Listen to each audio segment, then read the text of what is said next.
Bapa yang bersemayam dalam kerajaan surga, yang boleh kami kenal dalam nama Tuhan Yesus Kristus. Terima kasih Bapa buat pemeliharaan yang Kau berikan sepanjang malam, dan kami boleh bangun dengan tubuh yang sehat. Maka sebelum kami mengadakan aktes lain dan mengadakan mesbah keluarga, mesbah pribadi, kami boleh naikkan pujian penyembahan, dan kami juga rindu untuk mendengarkan renungan firman-Mu, sekaligus singkat tapi firman itu berkat buat kami. Roh Kudus mengurapi kami dan lembutkan hati kami, sehingga firman-Mu juga boleh mengoreksi, membimbing, membawa hidup kami dalam jalan lewat firman Tuhan dalam kehidupan kita dengan Roh Kudus. Dan kami juga boleh menaikkan doa syafaat kepada Tuhan. Haleluya. Shalom. Pagi, mari sama-sama kita akan membuka Galatia pasal yang ketiga. Galatia pasal yang ketiga, ayat yang ke-15 sampai ayat 29. Saya bagi dengan dua bagian, ayat 15 sampai ayat 20, besok 21 sampai ayat 29. Galatia pasal 3 ayat 15 sampai ayat 20, 21 sampai 24, 29 besok. Hukum Taurat atau janji. Saudara, baiklah kupergunakan suatu contoh dari hidup sehari-hari, suatu wasiat yang telah disahkan, sekalipun ia dari manusia tidak dapat dibatalkan atau ditambahi oleh seorang pun. Adapun kepada Abraham diucapkan segala janji itu, dan kepada keturunannya tidak dikatakan kepada keturunan-keturunannya, seolah dimaksudkan banyak orang, tetapi hanya satu orang, dan kepada keturunanmu, yaitu Kristus. Maksudku ialah janji yang sebelumnya telah disahkan Allah tidak dapat dibatalkan oleh hukum Taurat yang baru terbit 430 tahun kemudian, sehingga janji itu hilang kekuatannya. Sebab jikalau apa yang ditentukan Allah berasal dari hukum Taurat, ia tidak berasal dari janji, tapi justru oleh janjilah Allah telah menganugerahkan kasih karunia kepada Abraham. Kalau demikian, apakah maksudnya hukum Taurat? Ia ditambahkan oleh karena pelanggaran-pelanggaran sampai datang keturunan yang dimaksud oleh janji itu, dan ia disampaikan dengan perantara malaikat-malaikat dalam tangan seorang pengantara. Ayat 20. Seorang pengantara bukan hanya mewakili satu orang saja, sedangkan Allah adalah satu. Puji Tuhan, suatu mutiara yang indah yang dapat kita petik pagi ini pada ayat yang ke-16. Ayat yang ke-16. Adapun kepada Abraham diucapkan segala janji itu dan kepada keturunannya, tidak dikatakan kepada keturunan-keturunannya, soalnya dimaksudkan banyak orang, tetapi hanya satu orang. Dan kepada turunanmu, yaitu Kristus.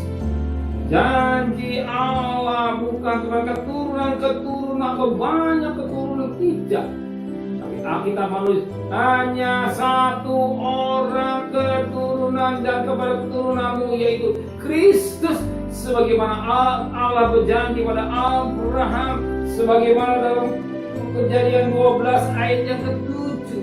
Kejadian 12 ayat yang ke-7 yang berkata demikian. Kejadian pasal 12 ayat yang ke-7. Ketika itu Tuhan menampakkan diri kepada Abraham dan berfirman, Aku akan memberikan negeri ini kepada keturunanmu. Maka dirikannya di situ mesbah Tuhan yang telah menampakkan diri kepadanya. Aku memberikan negeri ini kepada keturunanmu. Janji Tuhan pada Abraham melalui keturunanmu.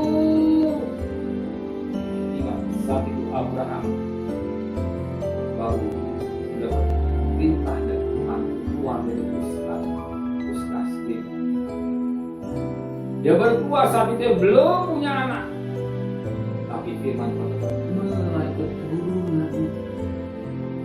melalui keturunanmu satu orang. Maka dalam Matius pasal 1 ayat 1, Matius pasal 1 ayat 1, inilah silsilah Yesus, anak Daud, anak Abraham, anak Daud, anak Abraham.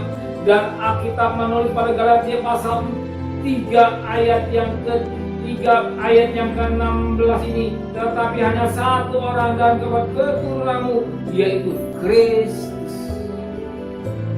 Janji melanjutkan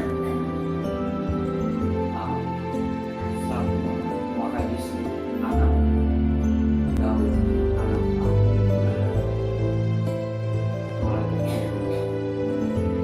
Dia yang sulung, dia yang sulung, itulah Yesus Kristus sebagai juru selamat. Dan kita juga terisap menjadi keturunan Abraham oleh karena iman. Oleh karena iman, siapa kita? Bukan bangsa Israel, tapi kita bangsa kafir. Tapi kita boleh terisap oleh karena iman, sehingga kita sekalipun bangsa kafir, kita boleh diselamatkan oleh karena iman kepada Yesus. Amin. Terima kasih Bapa di surga. Kami boleh diselamatkan karena kami beriman kepada Engkau sebagai juru selamat kami. Kami ada bangsa kafir, bangsa masalah atau bangsa kafir yang mendapat anugerah. Kasih anugerah yang Kau berikan kami tidak sia-siakan. Kami gunakan menghargai kasih-Mu untuk limpah lewat korban jauh juta. Tetapi perjalanan kami bekerja, berdagang, sekolah, kuliah, pergi dengan selamat, pulang dengan selamat. Kembalikan besok pagi tubuh yang sehat dengan tidak kurang satu apapun juga. Berkati Bapak Presiden, para Menteri, para Gubernur, para Bupati, para Wali Kota, para camat, para lurah, para RW, para RT, para medis, para relawan, para TNI, para Polri. Berikan mereka semua patuh pada Tuhan. Terima kasih Bapak. Terima kasih Tuhan. Segala kasih. Terimalah berkat nikmat dari Allah Bapa, cinta kasih sayang dari Tuhan Yesus Kristus, dan Tuhan Roh Kudus menyertai saudara mulai hari ini sampai maranatha yang kita dia katakan amin.